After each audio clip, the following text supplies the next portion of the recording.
Fix. Shin Tae-yong akhirnya coret 3 pemain abroad di Timnas Indonesia vs Vietnam, duo Persib dan trio bintang Liga 1 dimainkan.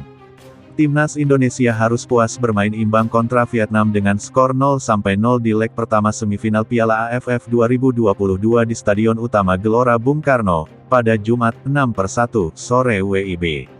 Dalam laga tersebut, Shin Tae-yong melakukan sejumlah perubahan. Ia mencoret beberapa pemain inti di starting line-up Timnas Indonesia. 3 pemain yang berkarir di luar negeri atau abroad yakni Egy Maulana Fikri, Witan Sulaiman dan Sadil Ramdhani dicoret Shin Tae-yong dari daftar 11 pemain pertama. Seperti diketahui, 3 nama di atas menjadi sorotan karena bermain buruk di laga Timnas Indonesia di fase grup A. Untuk menggantikan sejumlah pemain yang sering bermain di fase grup tersebut, Shin Tae-yong memainkan duo Persib Mark Klok dan Rahmat Irianto.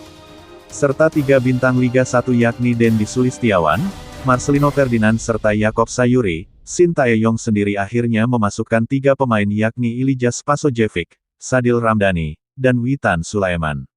Mereka masuk menggantikan Yakob Sayuri, Marcelino Ferdinand, dan Dendi Sulistiawan pada saat injury time.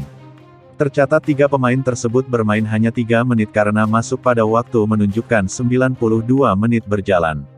Seusai pertandingan, Shin Tae-yong mengatakan jika hal tersebut ia lakukan karena para pemain 11 pertama pilihannya bermain baik.